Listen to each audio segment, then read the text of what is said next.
मेरा नाम सायमा है। शादी से पहले मैं एक गरीब परिवार से ताल्लुक़ रखती थी। मैं गांव की रहने वाली थी, लेकिन फिर भी मैंने सरकारी स्कूल से 10वीं क्लास तक की शिक्षा पाई हुई थी। मैं बहुत ज़्यादा खूबसूरत तो नहीं थी, लेकिन बस मीडियम थी। मैं अपने घर में सबसे बड़ी बेटी थी, इसलिए मेरे माँ बाप को मेरी शादी करने की बहुत जल्दी हो रही थी।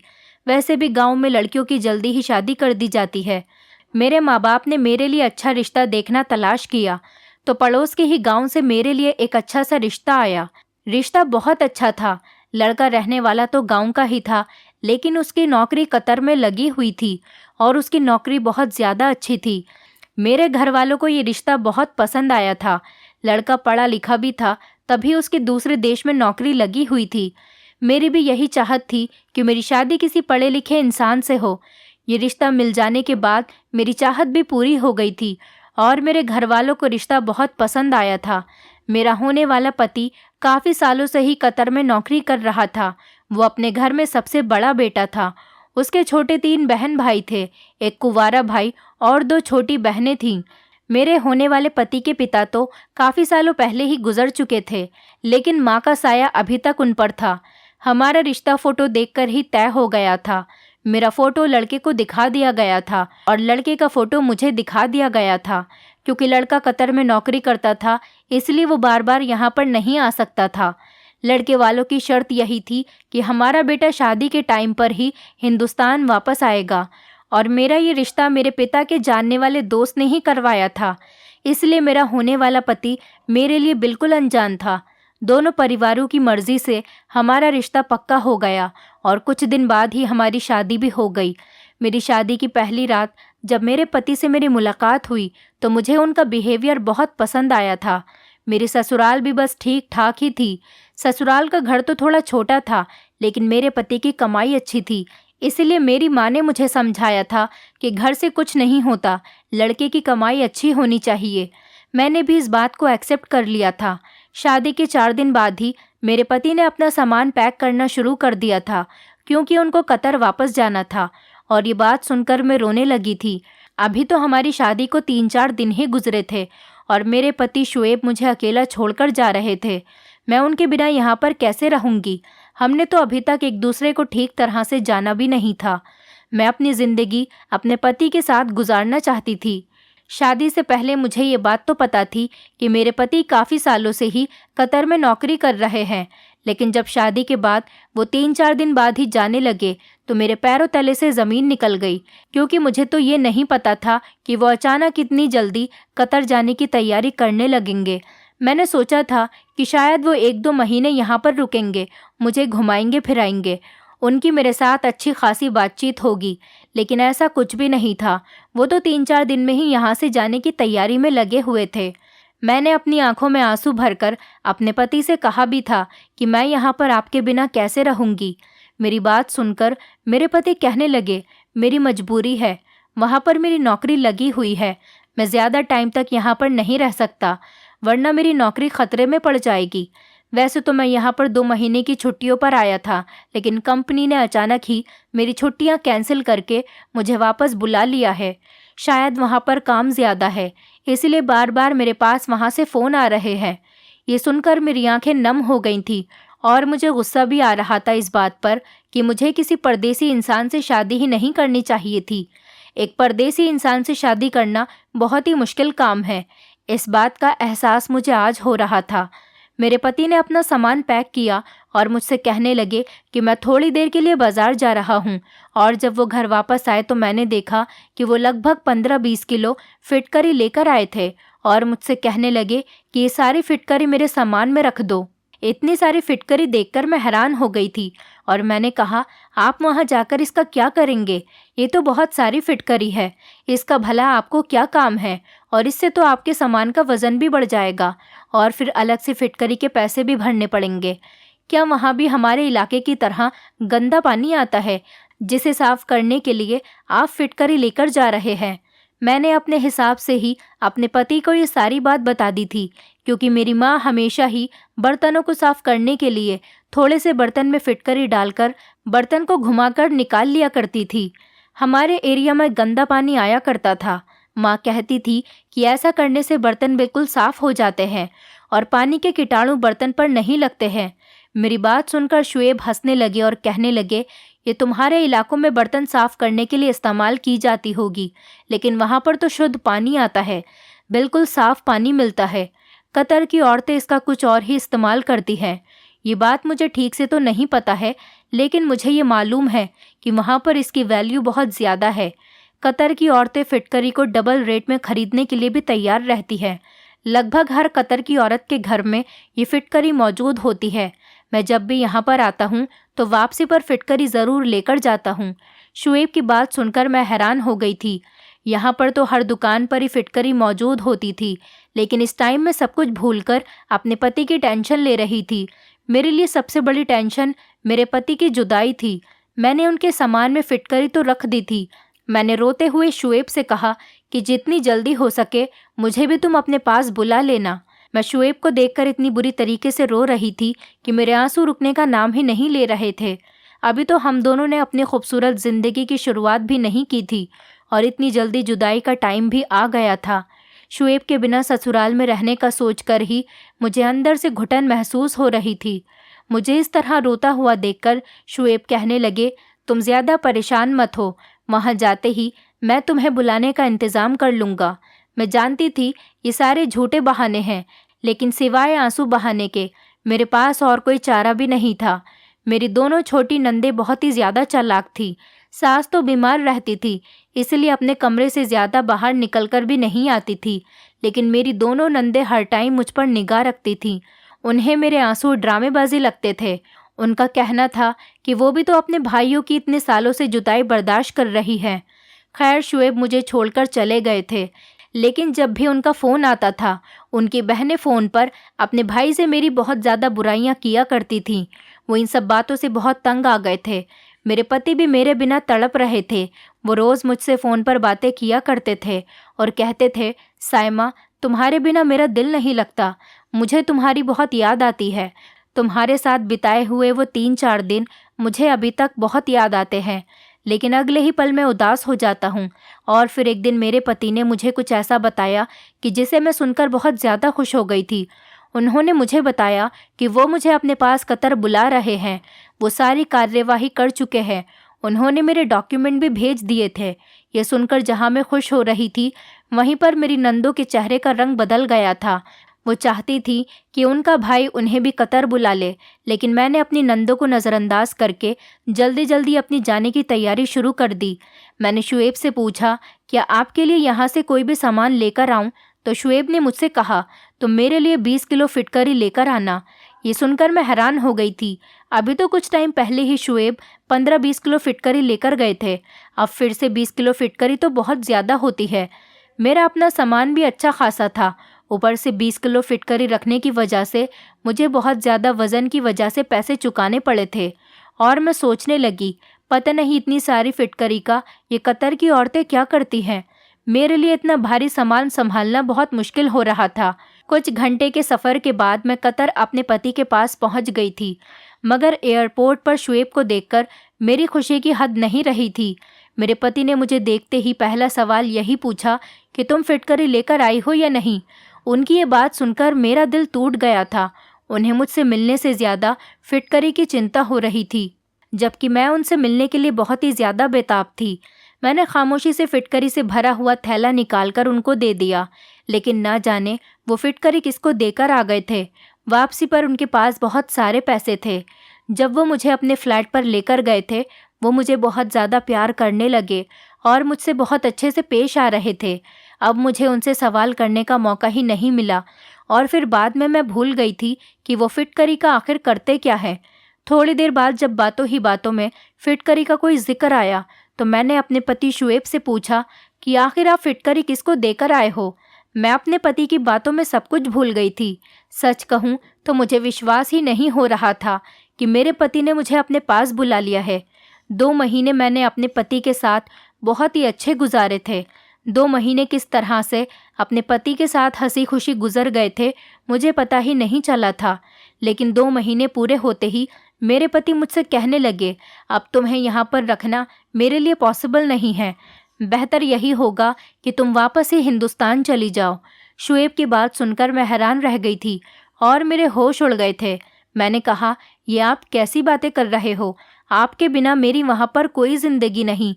मैं तो अपने सब रिश्तेदारों से कहकर आई हूँ कि अब मैं हमेशा आपके साथ कतर में ही रहूँगी। वैसे भी मैं वहाँ जाकर क्या करूँगी? तो वो कहने लगे कि यहाँ के खर्चे बहुत ज़्यादा हो गए हैं और घर भेजने के लिए भी पैसे नहीं बच रहे। मुझे अपने परिवार का भी खर्च उठाना है। मेरी माँ बार बार पैसों के लिए फ़ोन कर रही है और बहनों की भी स्कूल की फ़ीस जमा करनी है। वो भी मुझे रोज़ फ़ोन कर करके तंग कर रही है और तुम्हारे यहाँ पर होने की वजह से मेरे सारे पैसे खर्च हो जाते हैं। मैंने गुस्सा करते हुए अपने पति से कहा कि अगर ऐसी ही बात है तो फिर मैं भी यहाँ पर कोई नौकरी कर लेती हूँ। मैं अपना खर्च खुद उठा लूँगी, लेकिन अब मैं तुम्हें छोड़कर यहाँ से वापस नहीं जाऊँगी। मैं वहाँ पर अकेले ज़िंदगी नहीं गुजार सकती। मेरी बात सुनकर शुएब कहने लगे, तुम्हें भला क्या काम आता है? तुम क्या नौकरी करोगी यहाँ पर? बहुत देर तक सोचने के बाद मैंने शुएब से कह दिया कि मुझे लोगों के घरों में झाड़ू बर्तन ही क्यों ना करना पड़ जाए, मैं सब कुछ कर लूँगी, मगर यहाँ से वापस नहीं जाऊँगी। शुएब को मेरी बात मजाक लगने लगी थी, लेकिन मैंने आसपास के फ्लैट वालों से कहकर कुछ फैमिली में घर का काम तलाश कर लिया था। उन दिनों मेरी काफ़ी लोगों से जान पहचान हो गई थी, क्योंकि हम जिस जगह पर रहते थे वहाँ पर जाकर हिंदुस्तानी फैमिली भी रहती थी और इस समय मेरी जान पहचान वाली औरतें मेरे काम आ गई थीं। 2-3 ऐसी फैमिली थी जिन्हें खाना बनाने के लिए एक औरत की तलाश थी, इसलिए उन्होंने मुझे अपने घर काम करने के लिए रख लिया। मेरी जान पहचान वाली फैमिलीज़ ने मुझे बताया कि कतर के लोग भारतीय लोगों के हाथ का खाना खाना बहुत पसंद करते हैं और सिर्फ भारतीय औरतों को ही खाना पकाने के लिए रखना उनके लिए सबसे पहली पसंद होता है। मुझे 3-4 घरों में एक साथ काम करने का मौका मिल गया था। मैं इस बात से बहुत खुश थी और मेरी खुशी की कोई हद नहीं रही थी। किसी के घर मुझे सिर्फ खाना पकाने की नौकरी मिल गई थी, तो किसी के घर सिर्फ झाड़ू बर्तन करने की नौकरी मिली थी। मुझे काम करने के अच्छे खासे पैसे मिल रहे थे, जिसमें आसानी से मैं अपने पति शुएब के साथ रह सकती थी। खाना पकाना तो मैं पहले से ही जानती थी, क्योंकि कुकिंग में तो मैं शादी से पहले से ही बिल्कुल परफेक्ट थी। मैं यूट्यूब पर देख देख कर तरह तरह के खाने बनाती रहती थी और अब यही बात मेरे काम आने वाली थी। रात को जब शुएब घर पर लौटे और मैंने उन्हें बताया कि मुझे आसपास के घरों में खाना बनाने की और साफ़ सफाई करने की नौकरी मिल गई है और उन लोगों ने मुझे अपने घर पर काम पर भी रख लिया है, ये बात सुनकर मेरे पति हैरान रह गए थे और कहने लगे, तुमने तो सच में ही काम ढूंढ लिया, लेकिन मैं तुम्हें दूसरों के घर जाकर काम करने की परमिशन नहीं दे सकता। शुएब ने मेरी सारी खुशी खाक में मिला दी थी, लेकिन मैं इतनी आसानी से हार मानने वाली नहीं थी। शुएब की बात सुनकर मैं ज़ोर ज़ोर से रोने लगी। मेरे आंसुओं ने शुएब के दिल को मोम कर दिया था। अब खुद भी वो मेरे बिना नहीं रहना चाहते थे। मैं अच्छी तरह से जानती थी कि मेरी नंदे ही मेरे पति को बहका रही है, मुझे वापस हिंदुस्तान बुलाने के लिए उन पर दबाव डाल रही हैं और मजबूर होकर ही वो मुझे कतर से हिंदुस्तान वापस भेजना चाह रहे थे, लेकिन उनका मुझे भेजने का कोई मन नहीं कर रहा था।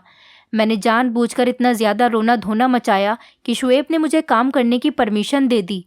मेरी खुशी का कोई ठिकाना नहीं रहा था, क्योंकि अब मैं शुएब के साथ हमेशा यहाँ आराम से रह सकती थी।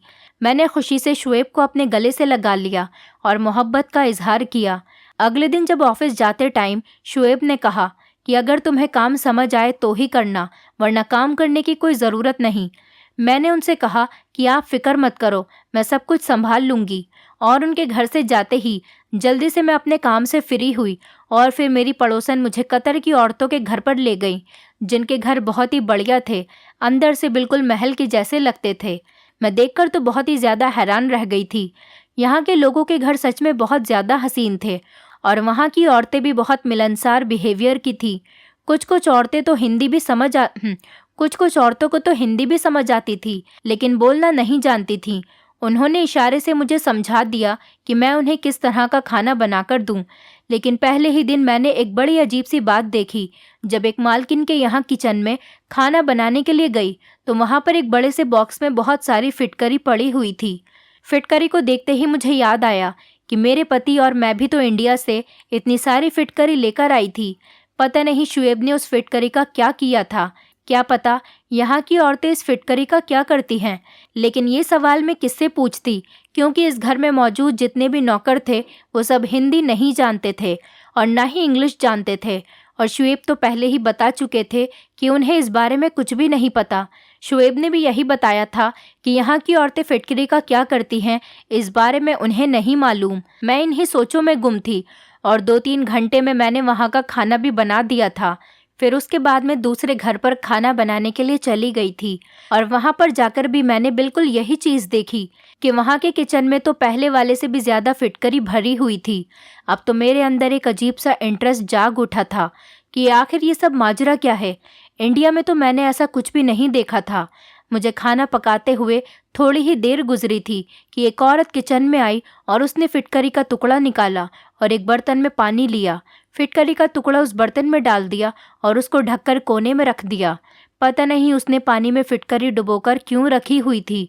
मुझे मालूम नहीं हो सका कि वो औरत ऐसा क्यों कर रही थी, क्योंकि वो ये काम चोरी चुपके कर रही थी और मैंने काम करते हुए उसे देख लिया था, जैसे वो नहीं चाहती हो कि मैं उसकी तरफ देखूं। इस बात पर तो मैं और भी ज़्यादा हैरान हुई थी। खैर, मेरा पहला दिन था और बहुत अच्छा गुजरा था।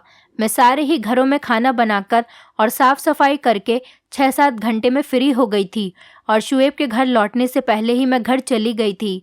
खाना बनाने का तो मुझे हमेशा से ही शौक था, इसलिए ये काम मुझे बिल्कुल भी भारी मालूम नहीं हो रहा था।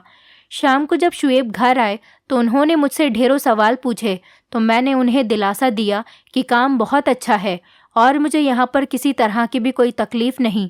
आप चाहो तो मेरी सारी सैलरी अपने घर पर भेज सकते हैं। मुझे बस आपका साथ चाहिए।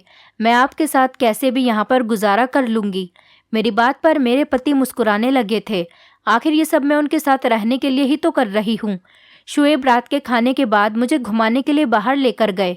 जब से मैं कतर आई थी तब से पहली बार वो मुझे बाहर लेकर गए थे। उनके साथ बाहर घूमने में मुझे बहुत सुकून मिल रहा था, वरना अब तक तो मेरे सर पर यही टेंशन थी कि कहीं मेरे पति मुझे यहाँ से वापस न भेज दें। शुएब मुझे अपने साथ एक बड़े से मॉल में शॉपिंग कराने के लिए लेकर गए। इस रंगीन दुनिया में पहुंचकर मैं खो सी गई थी।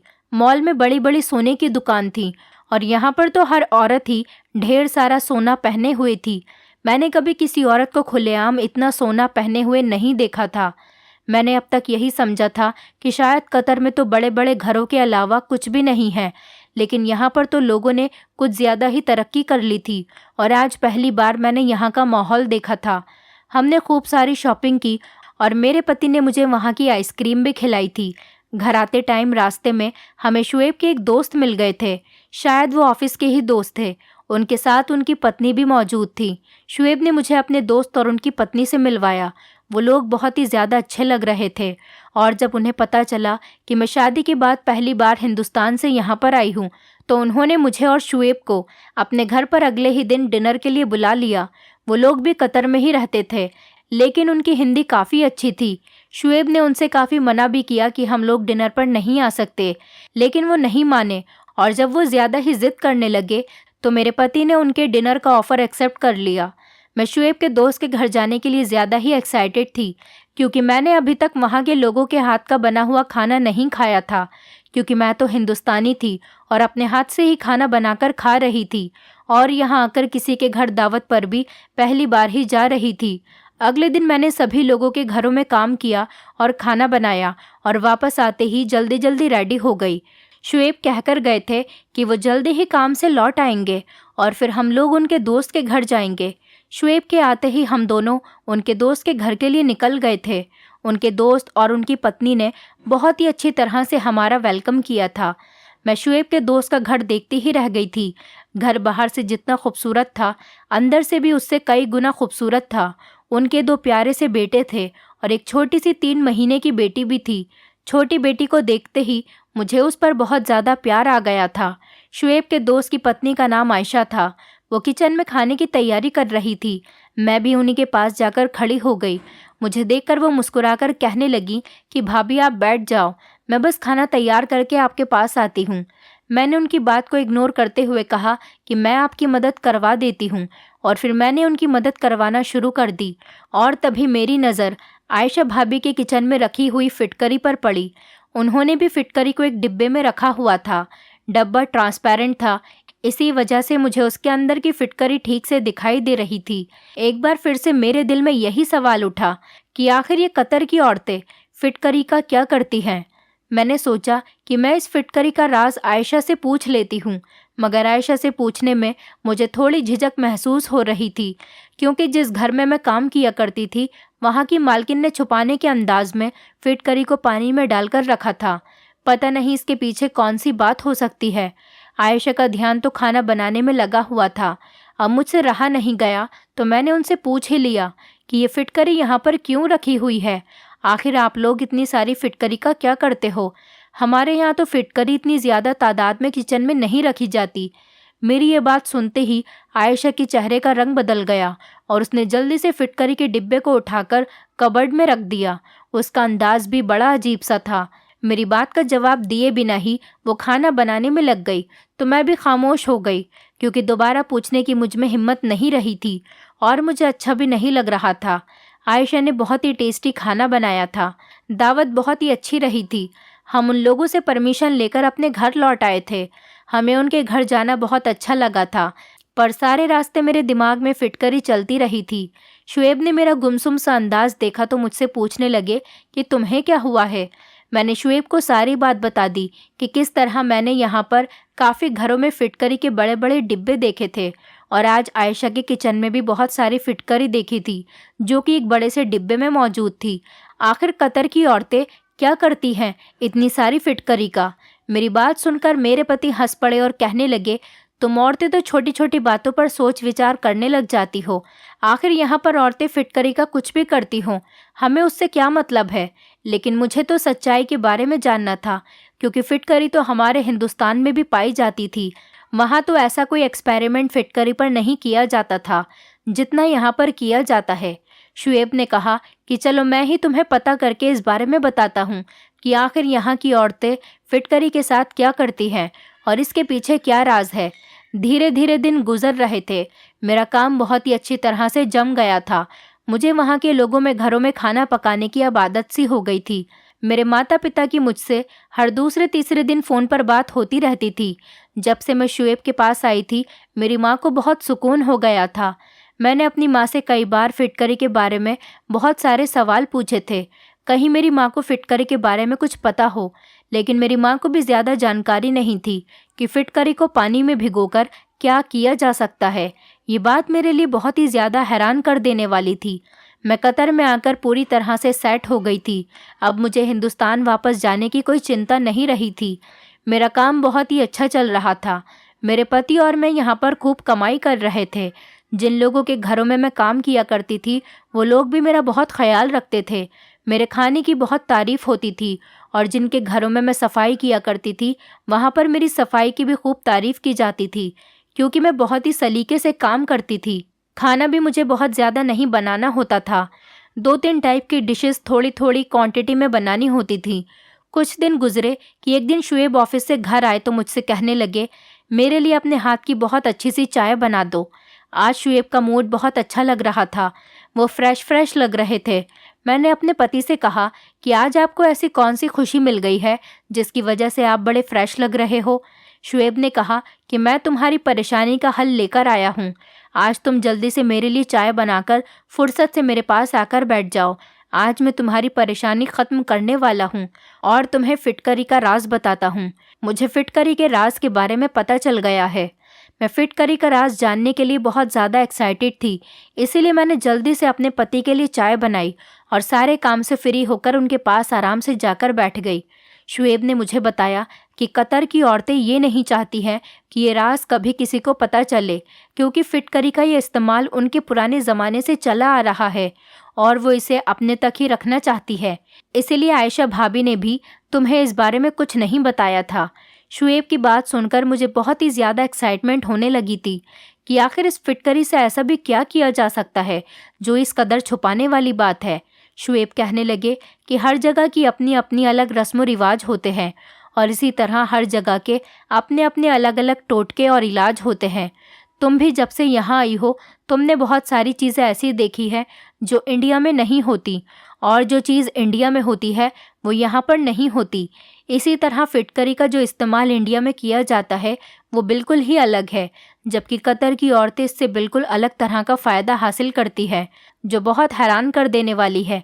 मैं शुएब की बातों को बहुत ध्यान से सुन रही थी। शुएब ने बताया कि अगर हिंदुस्तानी औरतों को इसके बारे में जानकारी हो गई तो हर घर में ढेर ढेर सारी फिटकरियां नजर आने लगेंगी। मैंने अपने पति को घूर कर देखा और कहा कि अब बता भी दो, कितना ज़्यादा सस्पेंस क्रिएट कर रहे हो। मेरी बात सुनकर शुएब ने मुझे एक ऐसा राज बताया जिसे सुनकर मैं चौंक गई थी। अपनी 24 साल की ज़िंदगी में मैंने आज तक फिटकरी का ऐसा इस्तेमाल नहीं सुना था। मैंने हैरानी से शुएब से पूछा, क्या आप सच कह रहे हैं? शुएब कहने लगे, हाँ बिल्कुल, यही बात है। मैंने अपने कतर में रहने वाले बहुत करीबी दोस्त से इस बारे में पता किया है और उसने ही मुझे ये फिटकरी का राज बताया है। मेरा ये दोस्त वही है जिसे मैं इंडिया से फिटकरी लाकर महंगे दामों में बेच देता हूँ। इससे मुझे काफ़ी प्रॉफिट होता है क्योंकि फिटकरी यहाँ पर भी बहुत ज़्यादा महंगी है और फिटकरी का इतना ज़्यादा इस्तेमाल होने पर यहाँ पर फिटकरी ज़्यादा आसानी से मिलती भी नहीं है। इसीलिए मैं जब भी इंडिया जाता हूँ तो वहाँ से फिटकरी ज़रूर लेकर आता हूँ और यहाँ पर महंगे दामों में बेच देता हूँ। यहाँ के लोग महंगे दाम में भी आसानी से फिटकरी को ख़रीद लेते हैं। और शुएब ने मुझे बताया कि कतर की औरतें पहले फिटकरी से एक ख़ास तरह की दवाई तैयार करती है जो उन्होंने अपने बुज़ुर्गों से तैयार करना सीखी है। पानी में कुछ सामान मिलाकर ये दवाई तैयार की जाती है और फिर फिटकरी को इस पानी में मिलाने के बाद कई दिन के लिए रख दिया जाता है। उसके बाद रोज़ सुबह को निहारमु पानी वाली फिटकरी को पीसकर इस्तेमाल किया जाता है। कतर की औरतें रोज़ सुबह को ये फिटकरी वाला पानी पीती हैं और इस दवाई का सेवन वो लगातार 3 महीने तक करती हैं और उनका मानना है कि इस तरह उनके पास बहुत ही खूबसूरत बच्चा पैदा होगा। जो कतर की औरतें पूरी लगन से उस दवाई को पीती हैं और तो और ये दवाई इसलिए भी काम आती है कि जो औरतें इस दवाई को निहारमु 3 महीने तक पीती हैं उनके पास खूबसूरत बच्चा तो होगा ही, लेकिन बेटा ही पैदा होगा। इस दवाई को पीने से बेटी की ही पैदाइश होती है। ये बात मेरे लिए बहुत ही अनोखी थी और सच में शुएब ने ठीक कहा था कि अगर हिंदुस्तानी औरतों को इस बारे में पता चल जाता तो सब की सब औरतें इसी टोटके को इस्तेमाल करना शुरू कर देती। मगर मुझे ये समझ नहीं आया था कि कतर की औरतें इस बात को इतना छुपाती क्यों हैं। मेरी बात सुनकर शुएब कहने लगे, हर किसी के अपने अलग तौर तरीके होते हैं और ज़्यादातर औरतें बताना भी नहीं चाहती कि वो बच्चा पैदा करने के लिए टोटका इस्तेमाल कर रही है। उन्हें लगता है कि किसी को बताने से उनका टोटका ख़राब हो जाएगा। शुएब की बात सुनकर मैं अफसोस भरे शब्दों में कहने लगी कि मेरे पास तो अब फिटकरी भी नहीं है और ना ही मुझे ये दवाई बनाने का तरीका आता है। मेरी बात सुनकर शुएब हंस पड़े और कहने लगे कि मुझे बस बच्चे की चाहत है, चाहे वो बेटा हो या बेटी, मुझे इस बात से कोई फ़र्क नहीं पड़ता। शुएब की सोच जानकर मुझे बहुत खुशी हुई थी कि दूसरे मर्दों की तरह उन्होंने बेटे की इच्छा जाहिर नहीं की थी। मैं अभी तक घरों में काम कर रही थी और कुछ ही दिनों में एक घर की मालकिन प्रेग्नेंट हो गई थी। मैंने अपने हिसाब से उनका खूब ख्याल रखना शुरू कर दिया था और हैरत की बात ये थी कि उस औरत ने बेटे को ही जन्म दिया था। शायद उनकी बनाई हुई दवाई काम आ गई थी। कुछ ही दिनों में ऊपर वाले ने मुझे भी गुड न्यूज़ दे दी थी, लेकिन मैंने ऐसी कोई दवाई इस्तेमाल नहीं की थी और मैं पूरे 9 के 9 महीने बिल्कुल फिट रही थी। 9 महीने के बाद जब मैंने बच्चे को जन्म दिया तो ये देखकर मैं हैरान रह गई थी कि मेरा भी बेटा ही पैदा हुआ था। मैंने तो ऐसी कोई दवाई नहीं पी थी, लेकिन फिर भी ऊपर वाले ने मुझे बेटे से नवाज दिया था। बेटा या बेटी ये सब तो ऊपर वाले के हाथ में है, लेकिन हम इंसान हमेशा अपने तौर पर टोटके करते रहते हैं। कतर की औरतें भी ऐसे ही टोटकों के चक्कर में फंसी रहती हैं। मैं ये बात तो नहीं जानती थी कि कितनी कतर की औरतें इस फिटकरी की दवाई के टोटके से जानकार हैं, लेकिन जहाँ तक मैंने देखा था ज़्यादातर कतर की औरतों के घरों में फिटकरी मौजूद थी। क्या आप लोग भी बेटे के लिए किसी ऐसे ही टोटके का इस्तेमाल करते हैं या अपने आसपास किसी को बेटे की इच्छा में इस तरह के जादू टोने या टोटके या किसी बाबा के पास जाते हुए देखते हैं? ये सारे काम बिल्कुल ही गलत हैं। ऊपर वाला हमें बेटा दे या बेटी, हमें उसकी नेमत समझकर अपने पास रख लेना चाहिए। ऊपर वाला हमें औलाद से नवाज रहा है, यही हमारे लिए बहुत है। बेटा या बेटी कुछ नहीं होता, औलाद होना ही सबसे बड़ी बात होती है। मैं अपने पति शुएब के साथ बहुत खुश हूँ, लेकिन अब मैंने कतर की औरतों में ज़्यादा इंटरेस्ट लेना बंद कर दिया, क्योंकि ये बात मुझे पसंद नहीं आई थी कि बेटा होने के लिए वो लोग इतना ज़्यादा टोटकों का इस्तेमाल किया करती थीं। बेटी होने के लिए भी तो लोग टोटके का इस्तेमाल कर सकते हैं। आखिर बेटी भी ऊपर वाले की ही नेमत होती है। मुझे तो बेटियां बहुत पसंद हैं और मैं दुआ करती हूँ कि अगली होने वाली औलाद ऊपर वाला मुझे बेटी ही दे। मुझे बेटियां बहुत पसंद हैं। मैं अपने बेटे के साथ बहुत ज़्यादा खुश हूँ, लेकिन मुझे अभी भी एक बेटी की ख्वाहिश और है ताकि मेरी फैमिली कंप्लीट हो जाए। दोस्तों, उम्मीद करती हूँ आपको हमारी कहानी पसंद आई होगी। कहानी पसंद आई है तो वीडियो को लाइक करें, चैनल पर नए हैं तो चैनल को सब्सक्राइब करें और हाँ, नोटिफिकेशन बेल को ज़रूर दबाएं ताकि अगली अपडेट सबसे पहले आपको मिले।